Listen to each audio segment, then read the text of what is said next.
All right, hello, this is Sister Peterson, and I'm here with a quick mini lesson about APE. I'm sure you're wondering, what the heck am I going to do with APE? And what is APE? APE? Who, me? No, it's definitely not this guy. APE is an acronym that stands for Assert, Prove, and Explain. So that's great. When am I going to use this? You will be using and hearing this acronym over and over again this semester. This will help you be a better writer and maybe even help you get over that terrible writer's block in like what you're going to do next or how you're going to organize your essay. Okay, great. APE will help you make your point in an essay or any form of writing. You may have heard kind of the same acronym in the form of PIE, which stands for Point, Illustrate, and Explain, but I think APE is best. Okay, so first you have your assertion. To assert means to state a fact or belief confidently and forcefully. You will need to make a point, but you will need to take a stance on that point. You need to assert your opinion about the topic. You need to make a stance and you got to stick to it. Just like this little guy here in the bottom right-hand corner, he has a megaphone. He's asserting his opinion to everybody else, so they definitely know what he's saying. Next, we have P, which stands for prove. And this means to demonstrate the truth or existence of something by evidence or argument. If you're going to assert an opinion about a topic, you need to have proof. You need to have evidence.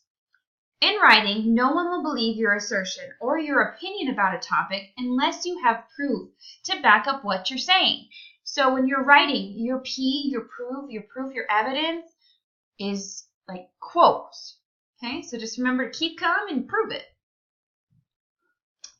Next up we have E, which stands for explain. To explain means to make an idea, situation, or problem clear to someone by describing it in more detail or revealing relevant facts or ideas. You have made your assertion at this point and you have your proof that what you are saying is truth, but you still need to explain it. You need to make it painfully clear what you are trying to say. How does it all tie in together? Your explanation needs to tie everything together when you are writing. So just like Albert Einstein says, if you can't explain it simply, you don't understand it well enough. And that's what your explanation is going to do for your writing. Think of it like this. When you're writing, everything needs to kind of be circular. You have to be able to tie everything together. So you start up here with your A, and then you go to your P. But you can't really have an assertion unless you have proof to back up what you're saying. You can't really have proof without explaining how it ties into your assertion, because then everybody just gets confused and it's just awful. So think of it like this. Okay, now let's break it down a little bit, because at this point you might be like, okay, great, how am I going to use this?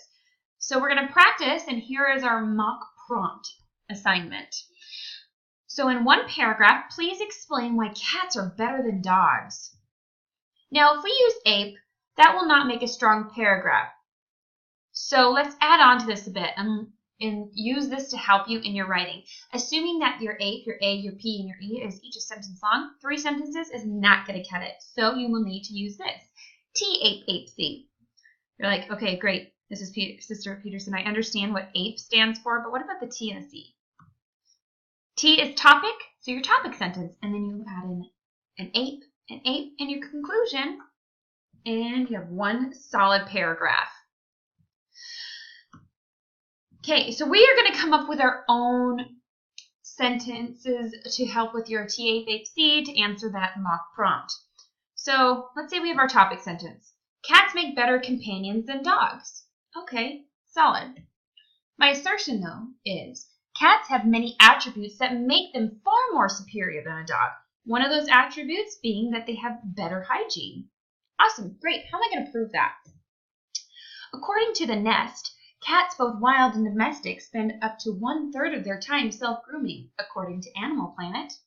Great, now I have my proof. How am I going to explain it all? A dog would not bother to clean himself in such a manner, which takes precious time away from the owner of the pet. Cats, on the other hand clean themselves and are very thorough and less of a mess to the owner. Great, now we're going to add more of the APE to it to add it all in together. Not only are cats more cleanly than dogs, but they help lower monthly extermination costs. The nest explains, rodents don't want to share any home where a hunting feline resides, so we'll move elsewhere. Great, now we're just going to explain it again. The basic primitive hunting skill of the cat will scare away any unwanted rodents, which helps the owner's cost for extermination. A dog would merely bark at the rodent, but not take any action. The cat is an investment companion, which will save a person money. Okay, great. So we've had our main big topic that cats do make better companions than dogs, and now we've broken it down into this ape section, which explains why cats are better than dogs. And you have your search, and you have your proof, and your explanation, and it really just ties it all in together and helps make your thoughts more clear on paper. So great. What about this C? What about this conclusion? This is simply a conclusion sentence. You're wrapping it all up. Hygiene and instinctive hunting skills proves that the cat is a far better companion than a dog.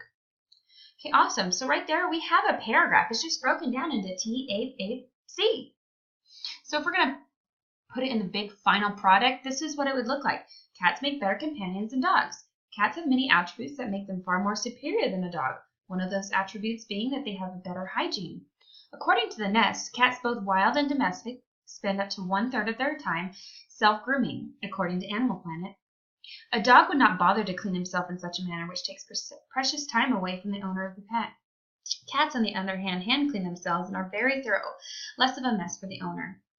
Not only are cats more cleanly than dogs, but they help lower monthly extermination costs.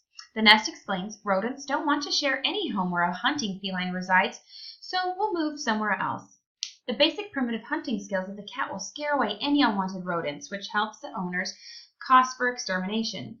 A dog would merely bark at the rodent, but not take action.